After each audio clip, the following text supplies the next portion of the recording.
Hi, ladies and gentlemen. I'd like to take a moment and talk about the life that we want, the life that we are as individuals entitled to.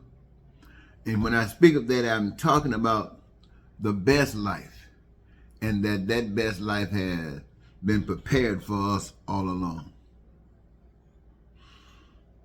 I want to spend a moment, though, talking about not having the best life, but not having the wherewithal to meet the needs, the wants, and the desires. People who just don't have that. And it could be various reasons why they don't have the wherewithal. Could be that they don't have employment, a job. Could be that they are being denied food and clothing or shelter or education. All these things are possible that could be happening. So if they do exist, what do we as people, what should we do about them? Knowing that so many of us have a contact, a connection with the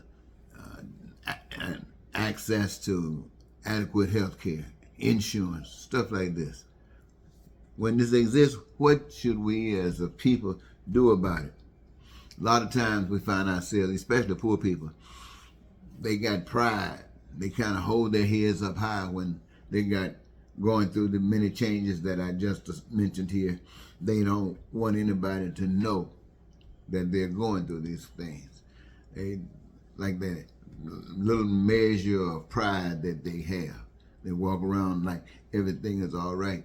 It's something that's been taught and drained, drilled, welled up in them for some reason to have a measure of control. I mean, rather than admit that a great percentage of the population have this problem and trying to determine what is it that makes this problem so universal to so many people. And you do this if you're concerned about trying to fix it. But if you're not, then you come up with ways to make people feel bad for being a victim of something else that they had no control of. And sometimes people feel that there's nothing to do but to drop down on their knees and pray and ask God for help to help them get rid of some of these headaches, help them get rid of some of this pain. In other words, when we have living in a system where you're using money, help them get some money. They're just praying to God. And when the help doesn't come, the bill still is due. This needs to be repaired as a spokesman and advocate of basic human rights. But then, having gone through all these difficulties, the one thing that still remains, and it is an option, and that's called a lottery. They call it a Powerball. You win, and your problems basically are gone away. So when you hold your ticket in your hand, before you know what the numbers are, at that moment in time, as far as you're concerned, the possibility exists that all of your headaches that has to do with money in a few seconds are going to be gone. Usually it happens for someone, or few, but for most, it does not. But you hoping on it. Everything else has failed. The system has failed. Don't have that job. If you do, you don't make enough money. You got these bills that's due. You got these debts. You got these services that's required. You got all these things, and nothing is sufficient enough to match your needs. And even praying to God, it hasn't done anything for you.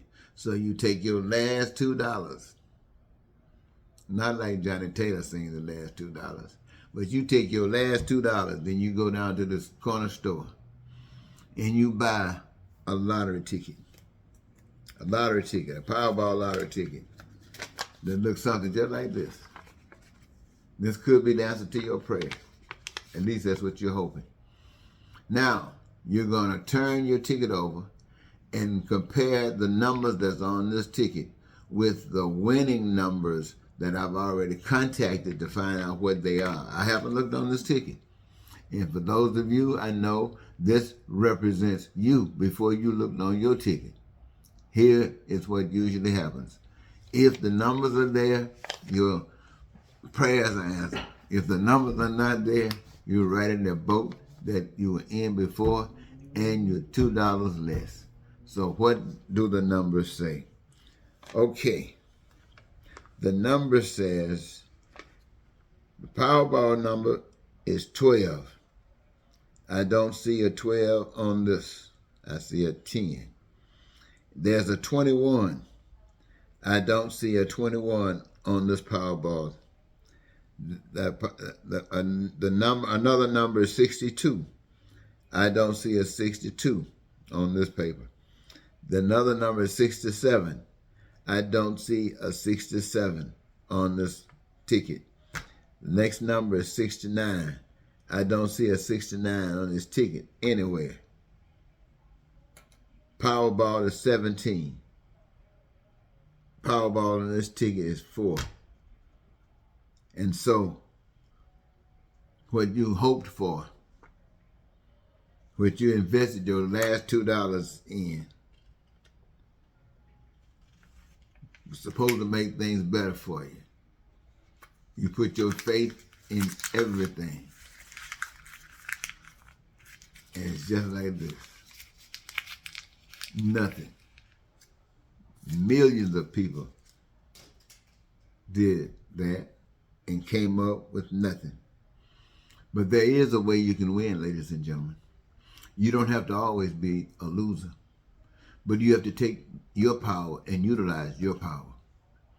And all of those things that I just mentioned that you are experiencing as problems, all of them can be eradicated by you taking the right action. The right action is taking, again, your power and utilizing it for the right reasons. Getting your power out of other hands who are using your power to do stuff that they want to do and leaving you in a situation where you're hurting. Take your power. Work with one another.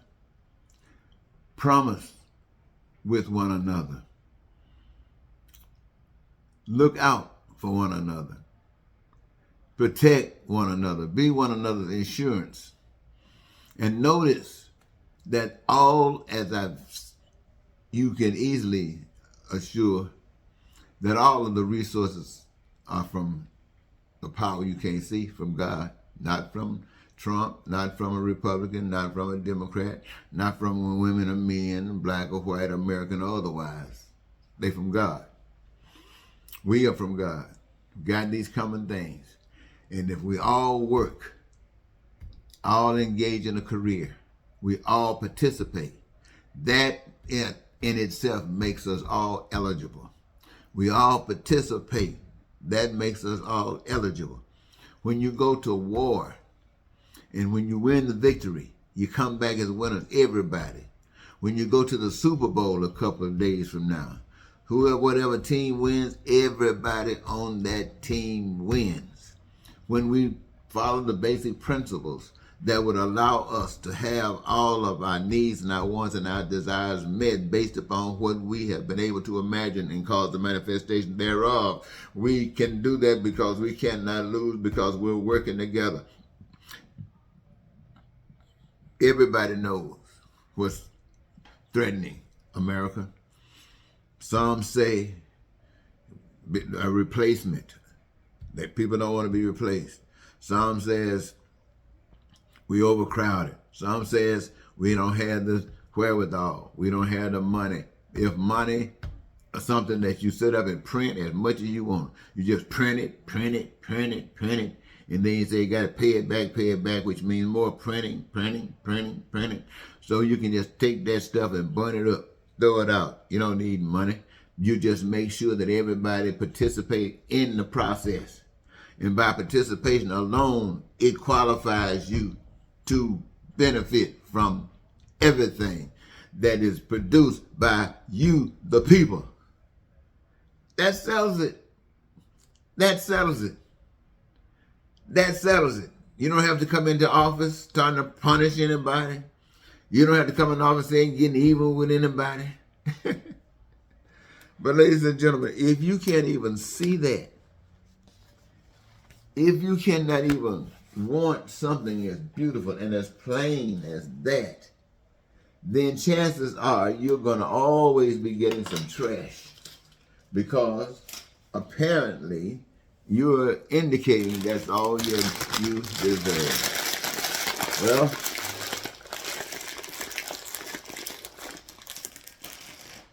until next time.